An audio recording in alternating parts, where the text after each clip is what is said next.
तुम्हारा संकल्प था प्रवास का, किंतु मैंने तुम्हें यहाँ बुलाया तो तुम आए। क्यों? क्योंकि आप पीड़ा में थे। केवल इतना ही कारण नहीं था कि तुम मेरे पास आए वत्स। विचार करना इस बात पर।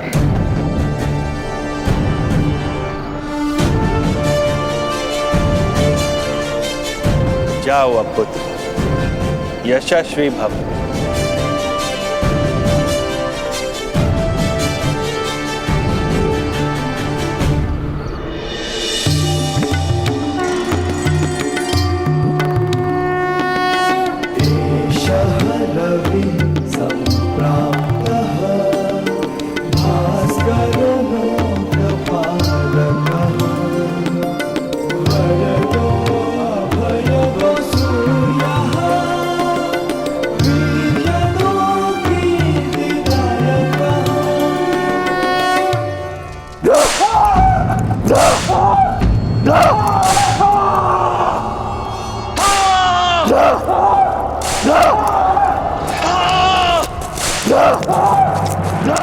रोक दो इन्हें।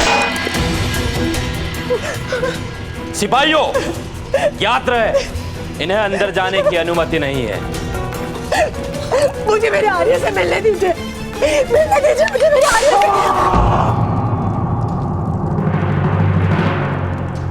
क्या करना है मेरे आर्य के साथ? मुझे जाने दीजिए, मुझे जाने दीजिए।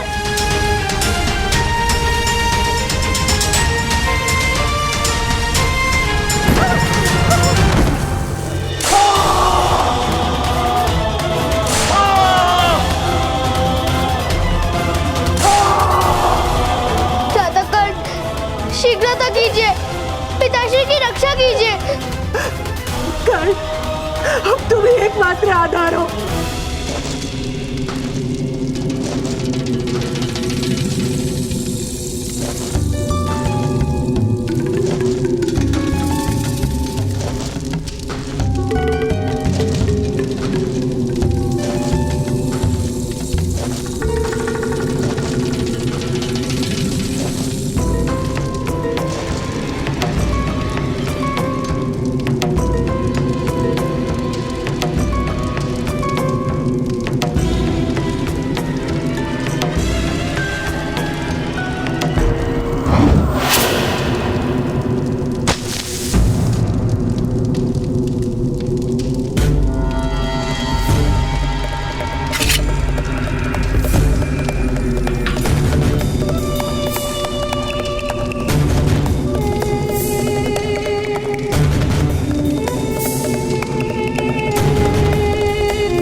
जिस प्रकार तुम्हारे पुत्र ने मेरा हृदय जलाया है, उसी प्रकार ये नमक तुम्हारे घावों को जलाएगा।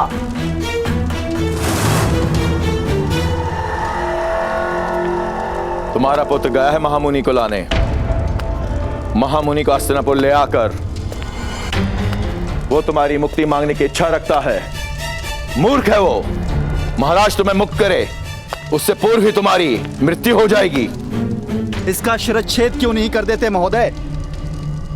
नहीं कर सकते। परंपरा है कि शिरच्छेद प्रातःकाल ही हो सकता है, और फिर इसकी पीड़ा देख के मुझे आनंद मिल रहा है। इसका त्याग कर शीघ्र मृत्यु देने का क्या प्रयोजन? मार खाते खाते ही इसकी मृत्यु हो जाएगी। प्रातःकाल की प्रतीक्षा मत करना मदंजय, अन्यथा तुम्हारी मनोकामना पूर्ण नहीं हो पाएगी। मेरा पुत्र अवश्य सफल होकर आएगा, और विश्व की कोई भी माया या शक्ति उसका मार्ग नहीं रोक सकती।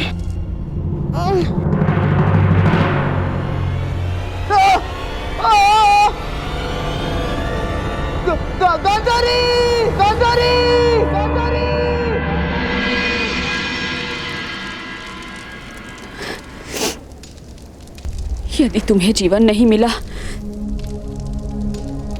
तो मेरे जीवन का भी कोई अर्थ नहीं है, कोई अर्थ नहीं है।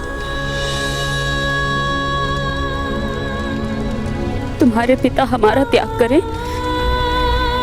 उससे पूर्व हमें संसार का त्याग कर देंगे। चलो पुत्र, माता गंगा सभी पापों को पावन कर देती है।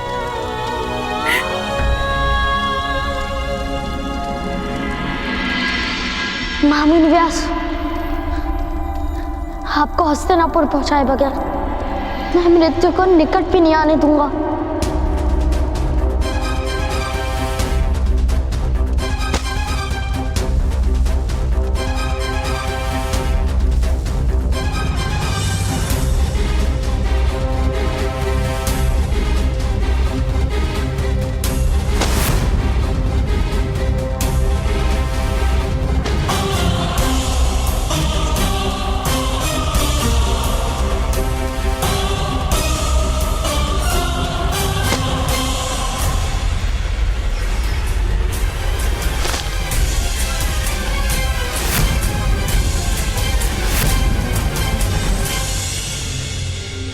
मेरा संकल्प है महामुनि, मैं आपको महारानी गांधारी तक पहुंचा कर ही रहूंगा।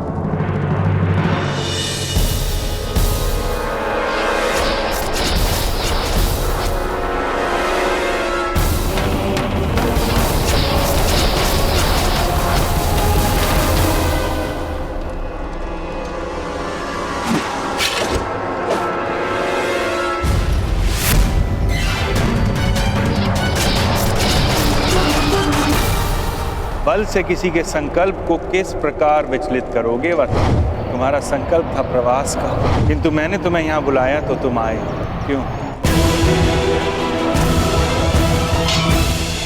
मेरे संकल्प को आपकी याचना ने तोड़ा।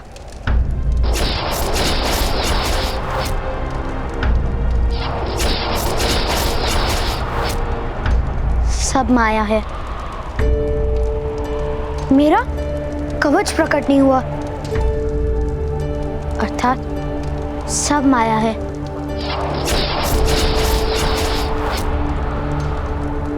महामुनि का संकल्प है कि वो अपनी तपस्या को भंग नहीं करेंगे।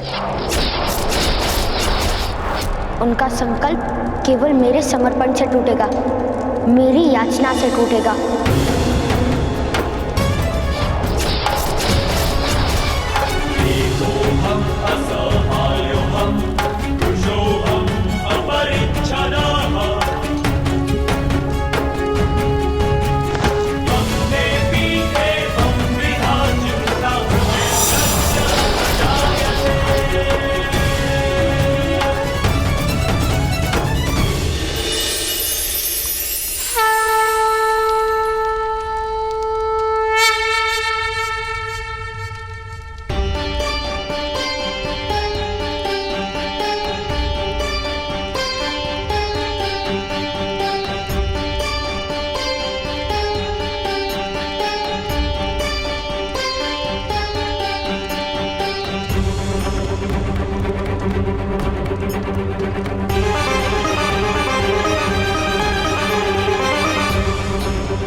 अद्भुत पुत्र, अपने एकांत की सुरक्षा हेतु हमने इतनी यंत्रणाएं बनाई थी, किंतु उन सब को पार करके केवल तुम ही पहुंचे हो हमारे पास। क्योंकि मुझे मेरे पिता को न्याय दिलाना है। न्याय के लिए एक बालक को संघर्ष करना पड़े, यह तो उस राज्य की दुर्दशा का आरंभ है। चलो।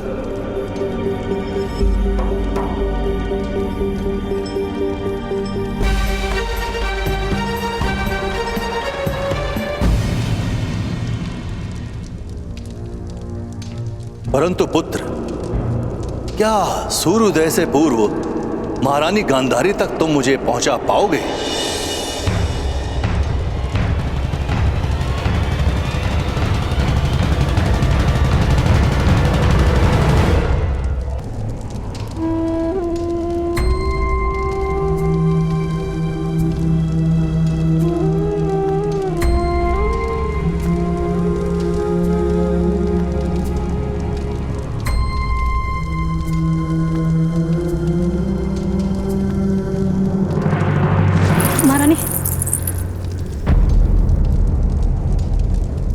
ये मेरे जीवन का अंतिम प्रवास है, मुझे अकेले ही तय करने दो।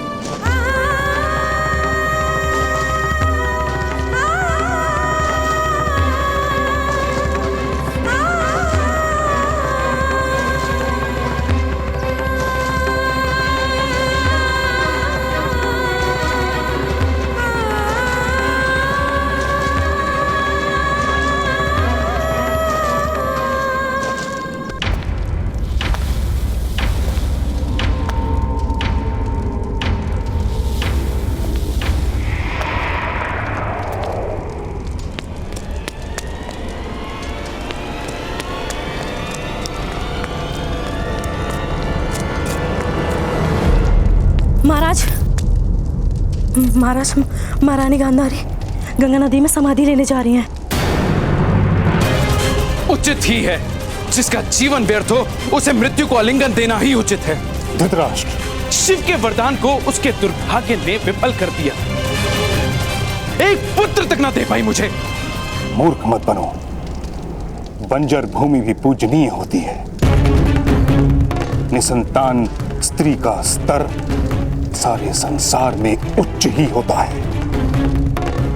उसकी मृत्यु की कामना करना दुर्भाग्य को निमंत्रण है।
तुम्हारी मृत्यु का समय निकट आ रहा है अधिरथ।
पुत्र कर्ण, रथ माता गंगा की ओर ले चलो।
वत्स गांधारी, ईश्वर पर इतना भी विश्वास नहीं।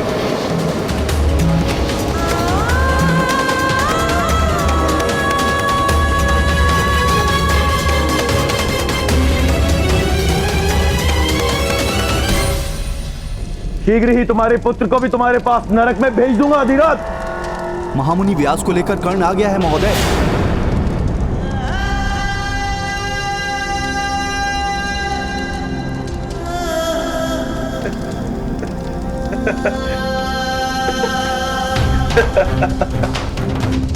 मेरे पुत्र ने मेरी रक्षा कर दी मदनजय। मैंने कहा था ना, अब अपनी रक्षा की चिंता करो।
मैंने कहा था ना राधा,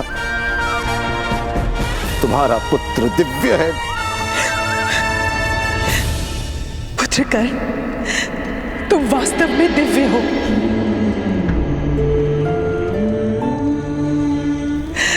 अपनी माता पर आज तुमने उपकार कर दिया।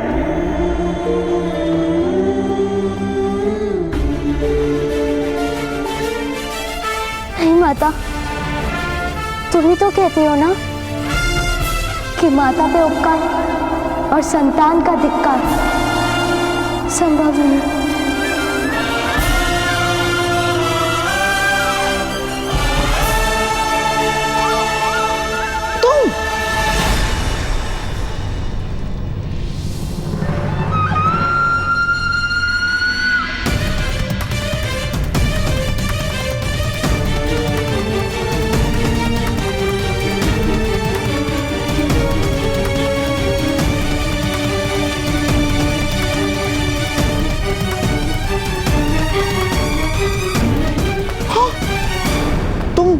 तुम तो वहां से भाग के आए थे।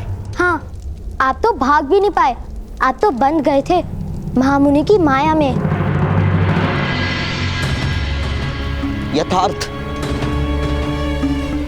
यथार्थ कह रहे हो बालक।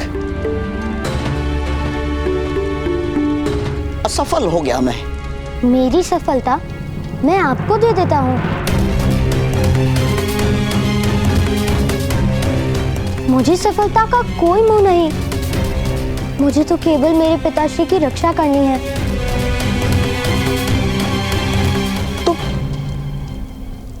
तुम्हारी सफलता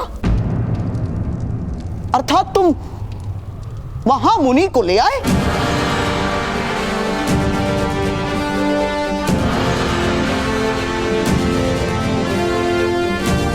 हाँ, वहां बैठे हैं महाराज और महारानी के साथ।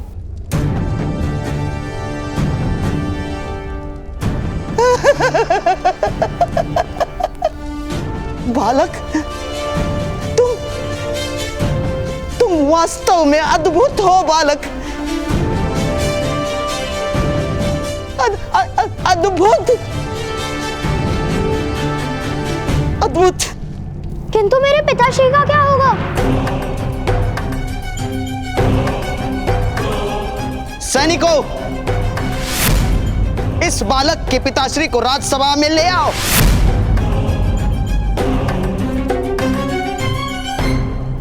बालक, महामुनि व्यास को यहां लाने का पुरस्कार अवश्य मिलेगा तुम्हें।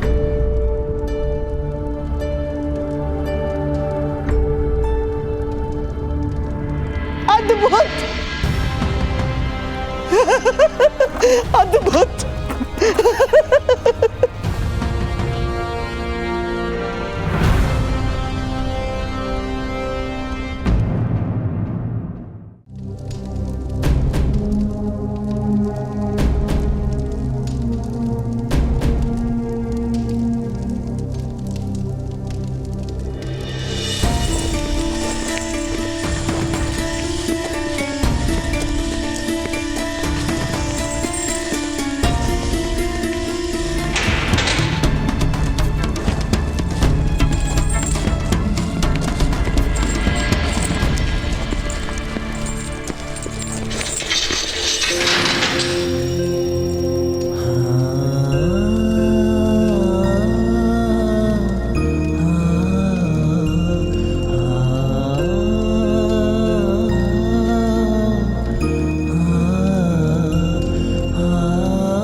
अभिनंदन अधिरथ, अभिनंदन। देखो भाइयों, इसके पुत्र ने पराक्रम करके जीवन दान दे दिया इस हत्यारे को।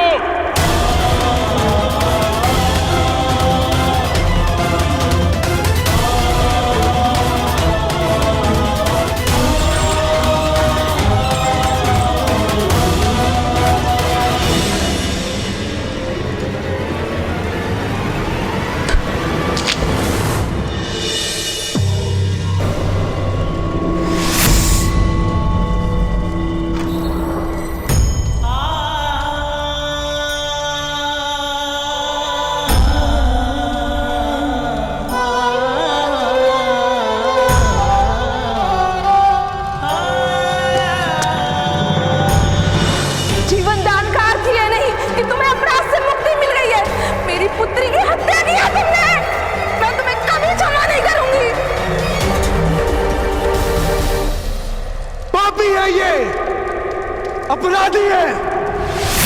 सूद समाज के नाम पे लांछन लगाया है इसने। मारो इसे।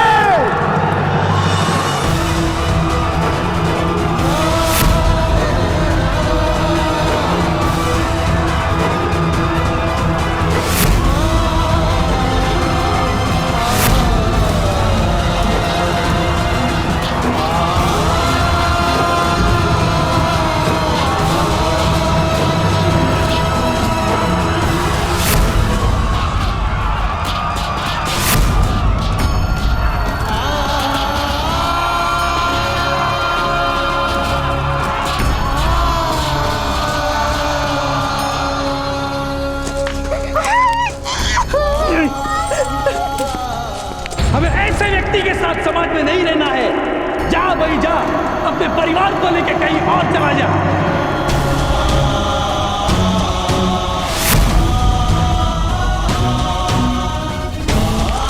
फल फलता है तो वृक्ष से स्वयं गिर जाता है। तुम भी इस कलंक को लेकर मृत्यु को प्राप्त हो जाओ। जाओ, जाओ, जाओ, मर जाओ।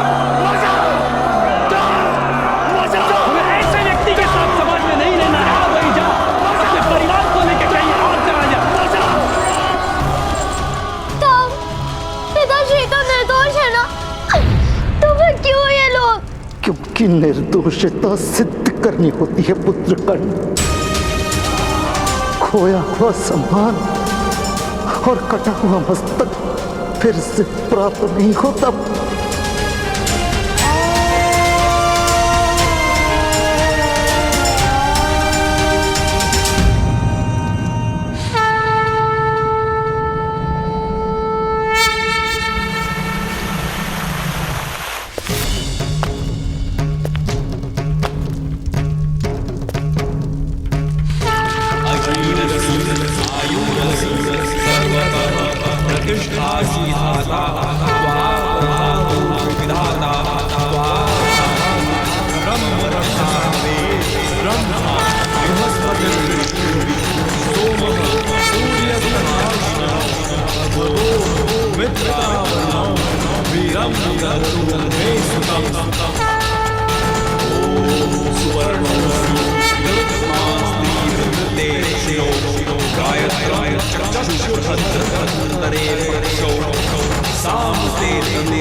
वत्स गांधारी, तुम्हारा कल्याण। शीघ्र ही भगवान शिव का वरदान सफल होगा। 100 पुत्रों के कलनाद से तुम्हारा भवन गूंज उठेगा।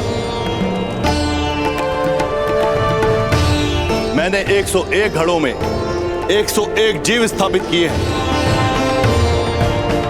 101 महामुनि? तुम्हें एक कन्या प्राप्त करने की इच्छा थी ना वत्स गांधारी? महादेव ने तुम्हें 100 पुत्रों के साथ एक कन्या का भी दान दिया है। इन घड़ों में औषधि और तेल में सारे जीव आकार प्राप्त कर रहे हैं। समय अनुसार एक एक कर सबके जन्म होंगे।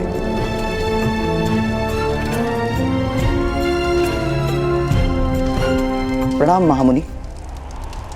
मेरी बहन के पुत्र शीघ्र ही जन्म लेंगे गांधार राज शकुनी। महामुनि, मेरा पुत्र मेरे पश्चात कुरुराष्ट्र का राजा तो बनेगा ना? पुत्र धृतराष्ट्र, तुम संतान प्राप्त करने का सुख भोगो। अपनी योजनाओं का भार अपनी संतान के सर रखकर उसके जीवन में क्यों महत्वाकांक्षाओं का विष घोल रहे हो? अभी तो वो जन्मा भी नहीं। समय से पूर्व समय की गति को जानना भी एक अभिशाप है। इसीलिए इस समय चिंताओं का त्याग करो वत्स। ये उत्सव का समय है।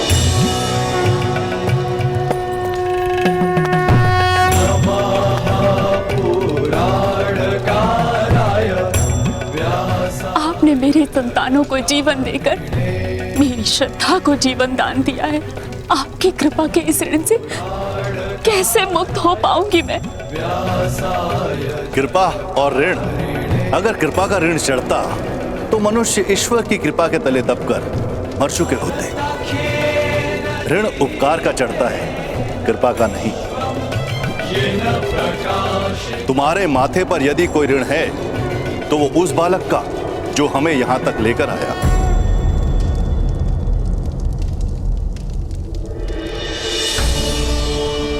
मैं उसके जीवन को सुख से भर दूंगी,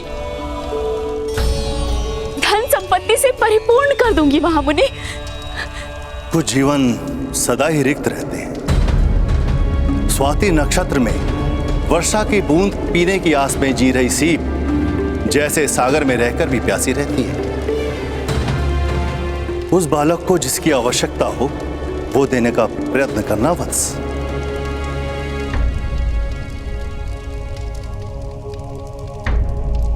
सैनिक, उस बालक और उसके पिता को राज्यसभा में प्रस्तुत किया जाए। जी महाराज।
वत्स, मेरे निकट आओ।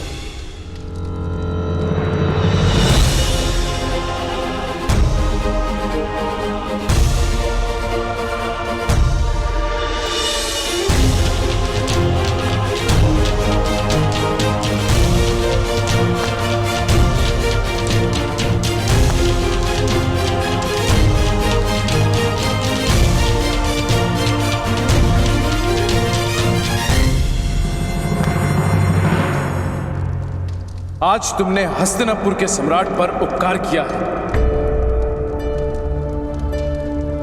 बताओ, क्या पुरस्कार प्राप्त करने की इच्छा है?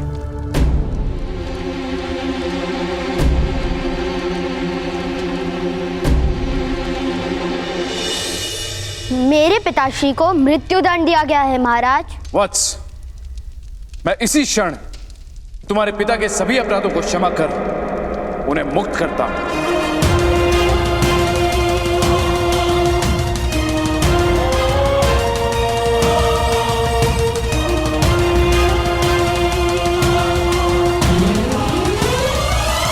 मैं पिताश्री की मुक्ति मांगने नहीं आया हूं महाराज।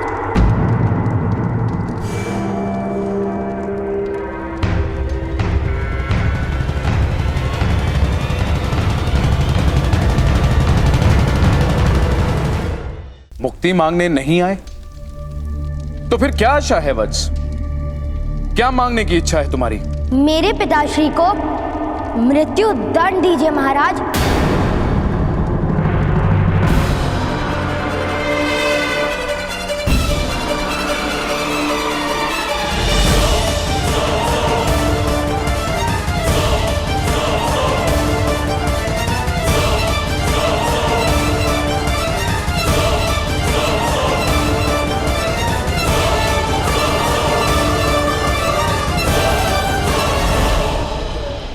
पुत्रकर, ये तुम क्या कह रहे हो? मृत्युदंड? अपने पिता की मृत्यु की कामना करते हो? नहीं, उनके सम्मान की कामना करता हूं।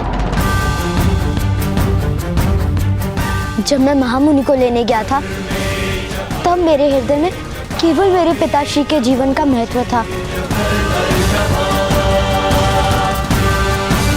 किंतु आज समझ में आया कि सम्मान से रिक्त जीवन और जल से रिक्त पौधे एक समान होते हैं।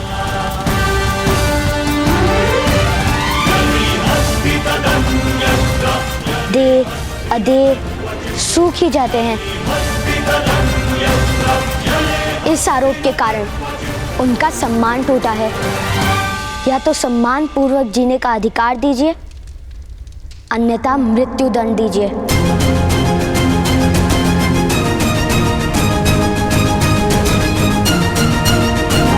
पुत्र, तुम अपने पिता से उनके जीवन का अधिकार छीन रहे हो। नहीं, मैं अपने पिता को सम्मान का अधिकार देने का प्रयत्न कर रहा हूं।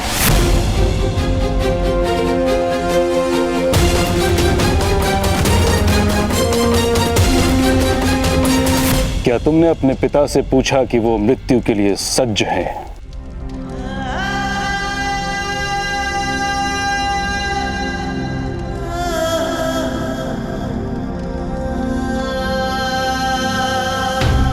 मेरा मन मेरे पिताश्री की छाया है महोदय।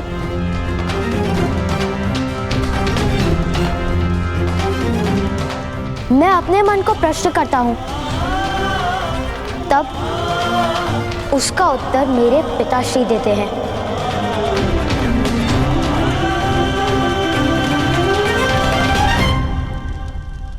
अद्भुत, अद्भुत हो तुम पुत्रकर। सम्मान, अधिकार, इन दो शब्दों का अर्थ अधिकतर मनुष्य मृत्यु तक नहीं जान पाते।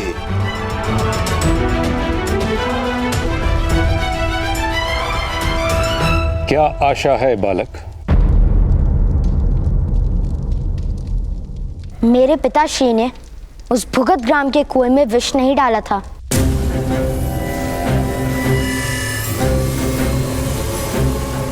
और यदि डाला था तो समग्र समाज के सामने सिद्ध कीजिए कि मेरे पिताश्री ने अपराध किया है।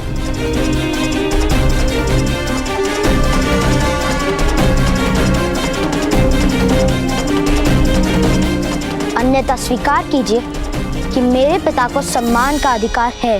अपराध का निर्णय प्रमाणों पर आधारित होता है। तुम्हारे पास क्या प्रमाण है कि तुम्हारे पिता ने अपराध नहीं किया?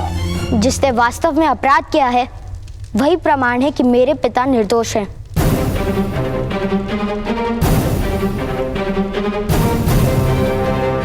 कहां है वो व्यक्ति? उसे इस सभा में उपस्थित करो।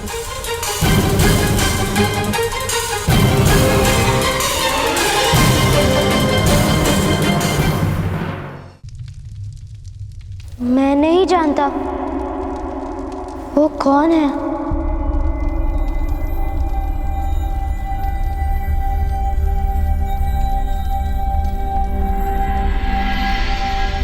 आप उसे ढूंढिए महोदय। मेरे ताऊ कहते हैं कि अपराधी को ढूंढकर उसे दंड देना राज्य का कर्तव्य होता है।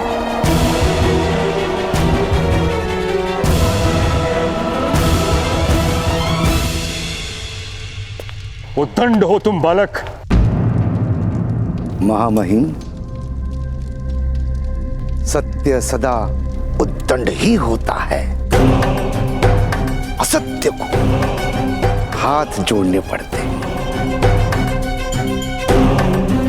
जीवन दान मांग लो। अधिकार मांगोगे तो तुम्हारे पिता को अवश्य मृत्युदंड प्राप्त होगा।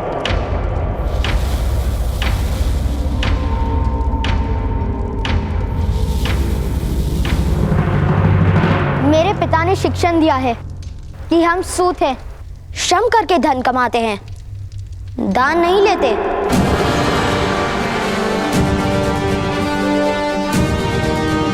फिर उनके जीवन का दान किस प्रकार ले सकता हूं मैं?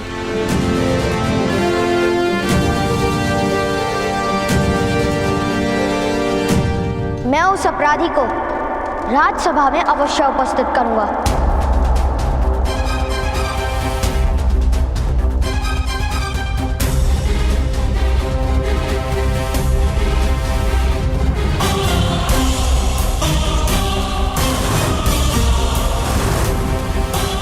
यदि नहीं कर पाए तो मृत्यु अवश्य प्राप्त होगी।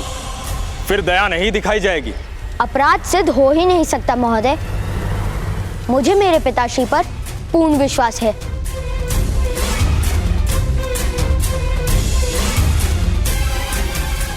अन्यथा अपराध के विचार से ही उनकी मृत्यु हो जाती। कल प्रातःकाल तुम अपराधी को प्रस्तुत करो, अन्यथा तुम्हारे पिता को दंड प्राप्त होगा।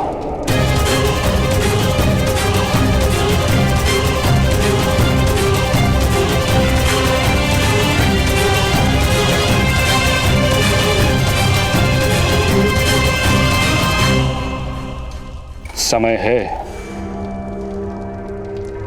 दान मांगो, अधिकार नहीं। मेरे ताऊ कहते हैं कि अधिकार तो ईश्वर देता है, मनुष्य तो केवल उसे स्वीकार करते हैं।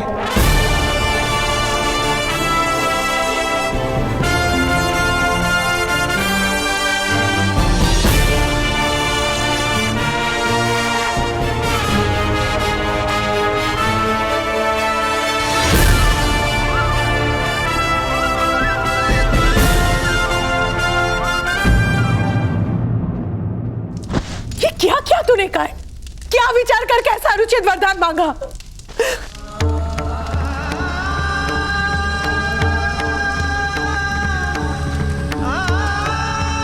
पिताश्री की आंखें सदा आकाश को देखती थी, भूमि पर गड़ी आंखें मैं नहीं देख पाया माता। ग्रामजनों के शब्दों से जब पिताश्री का अंतर जल रहा था तो मुझे ऐसा प्रतीत हुआ कि समग्र सृष्टि जल रही है। और इसलिए तुमने अपने पिता के लिए मृत्यु दंड मांग लिया। नहीं माता, भ्राताश्री ने सम्मान का अधिकार मांगा है। सम्मान का अधिकार मांगा है? मूर्ख हो तुम दोनों। अरे सूत है हम। कौन से राजकुल में जन्मे हो जो सम्मान के अभ्यास जीवन भर किया होगा? न्याय मांगने चला, वो भी किससे? उन क्षत्रियों से, ऊंचे वर्ण के समाज से, अरे जो हमें क्षमा तक नहीं करते, उनसे न्याय मांगने चला। विषैले नाक से आलिंगन की आशा कौन करता है? इस तरह तो तुमने जीते जी अपने पिता की चिता जला दी।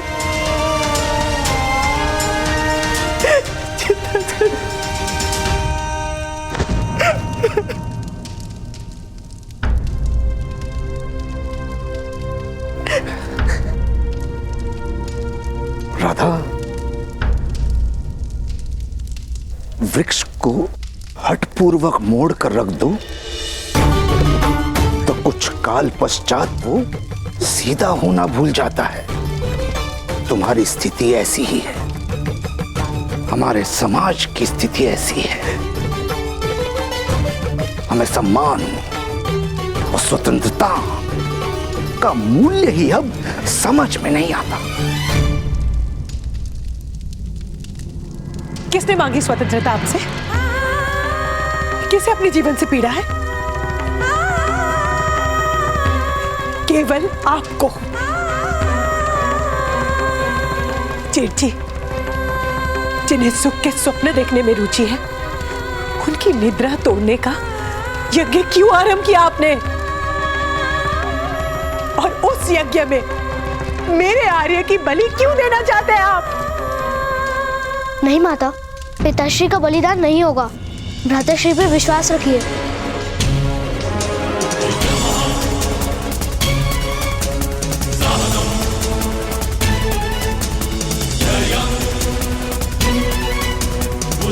मैं वचन देता हूँ माता, मैं पिताश्री को मुक्त करवा कर रहूंगा और उन्हें मिथ्या सिद्ध करूंगा जिन्होंने हमें न्याय नहीं दिया।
वायु के कारण दिए और मशाल दोनों बुझ गए। मैं पुनः जला देती हूँ।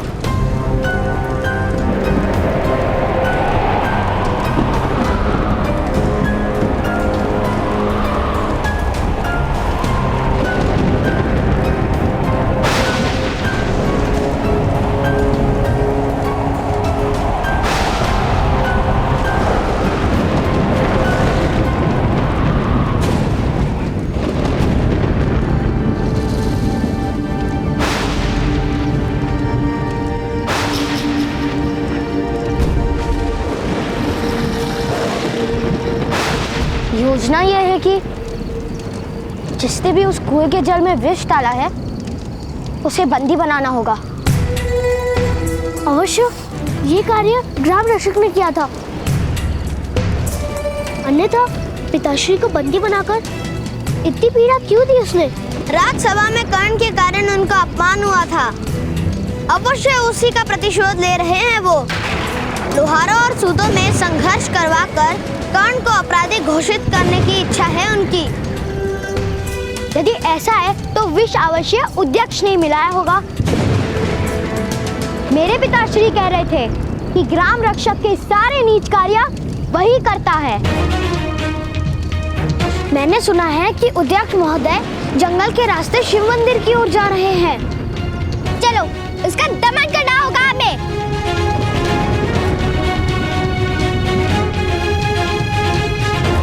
हाँ।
सियार,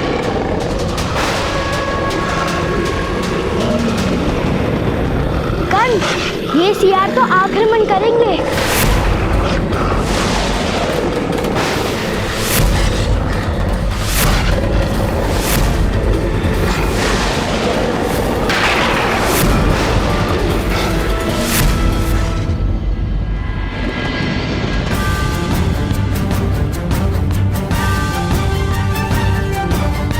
इस आरोप के कारण उनका सम्मान टूटा है।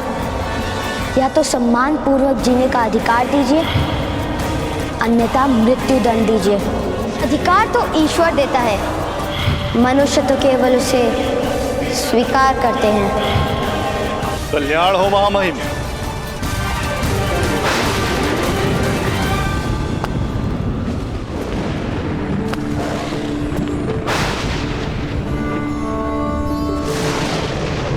प्राणीपत महामुनि। कल्याण हो। आप किस चिंता में पड़ गए? मनुष्य के जीवन को सरल बनाने के लिए जो व्यवस्थाएं निर्मित की जाती हैं,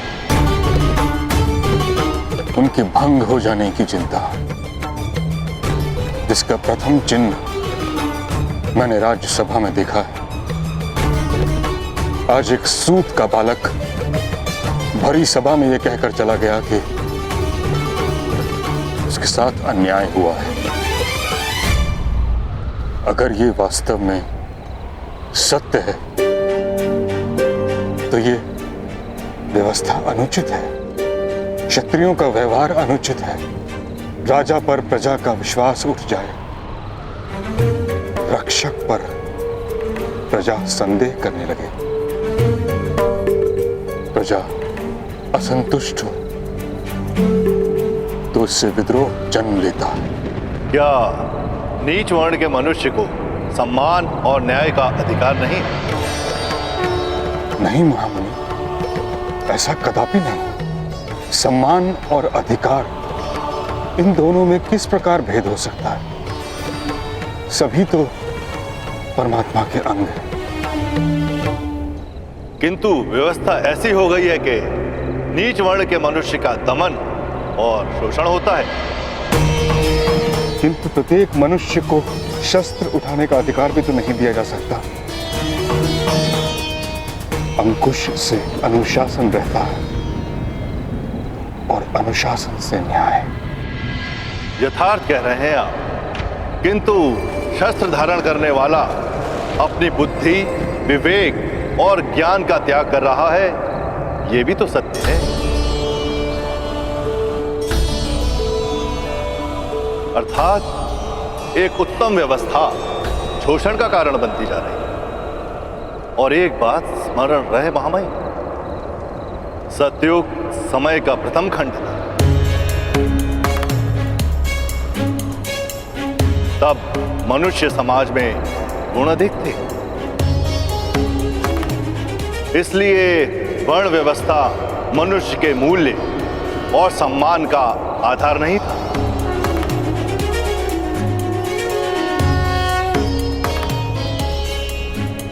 किंतु समय के साथ दुर्गुणों की वृद्धि होती है। त्रेता में ज्ञान समाज के छोटे भाग में सीमित हो गया। द्वापर में सामर्थ्य इसी प्रकार क्षत्रियों तक सीमित हो गया।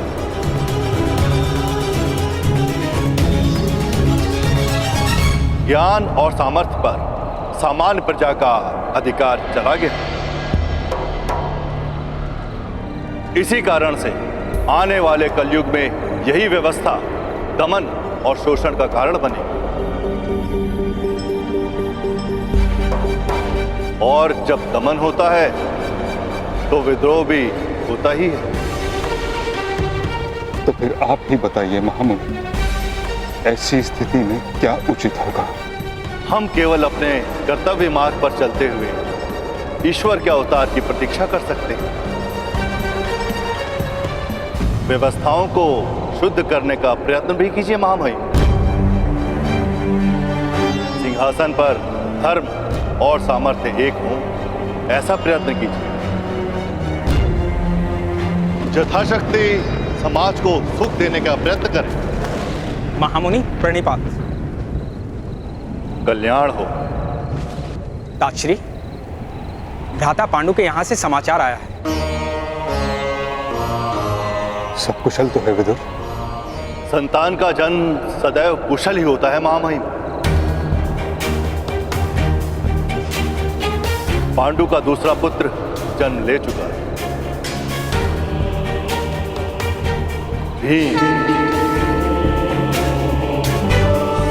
महामुनि, धृतराष्ट्र को पुत्र का सुख कब प्राप्त होगा? पुत्र का सुख तो शीघ्र ही प्राप्त होगा। किंतु पुत्र से सुख प्राप्त होगा कि नहीं, ये प्रश्न है।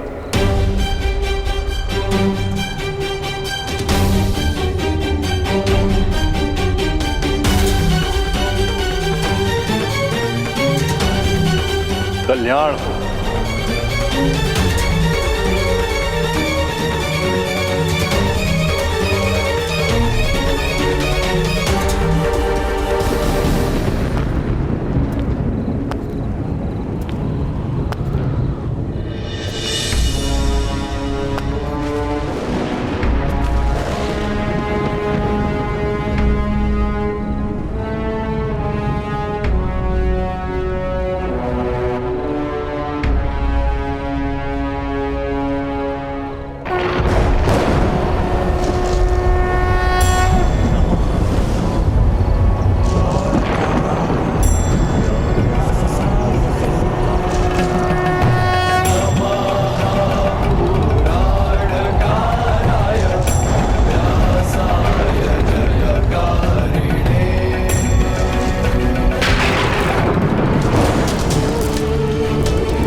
तुम्हें कुछ नहीं होने दूंगी मैं पुत्र।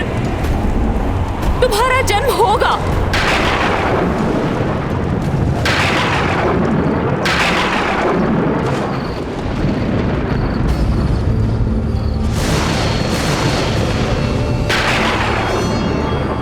ये क्या अमंगल संदेश है ताक्षी?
पवन इतनी गति से क्यों चल रही है?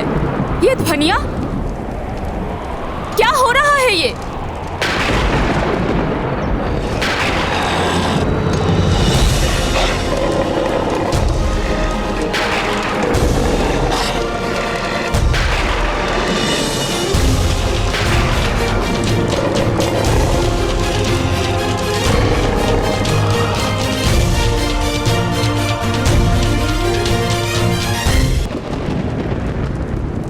ये क्या हो रहा है ताक्षी? पुत्र का सुख तो शीघ्र ही प्राप्त हो, किंतु पुत्र से सुख प्राप्त होगा कि नहीं, ये प्रश्न है।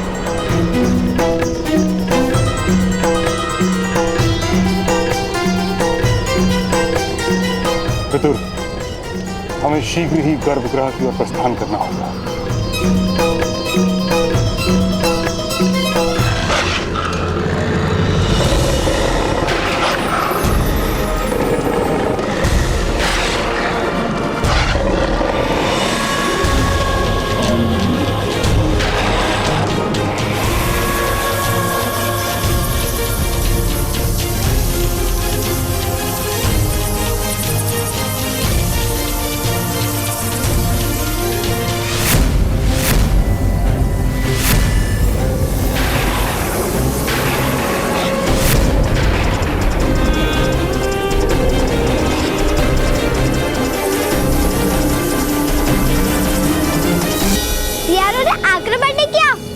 आश्चर्य है।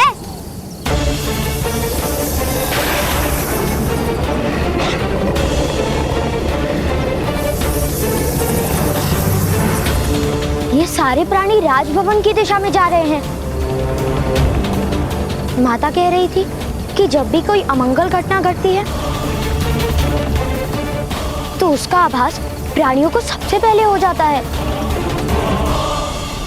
ऐसी क्या घटना हो सकती है राजभवन में?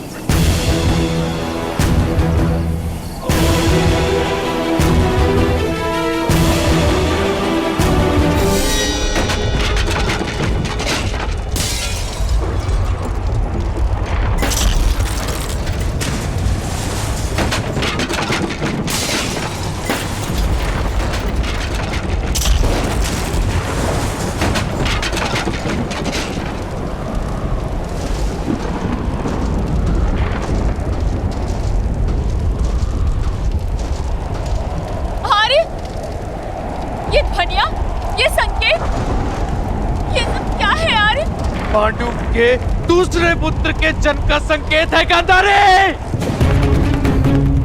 पुत्र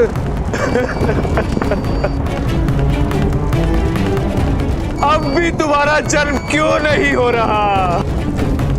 शास्त्र कहते हैं जब भी एक महान शत्रु का जन्म होता है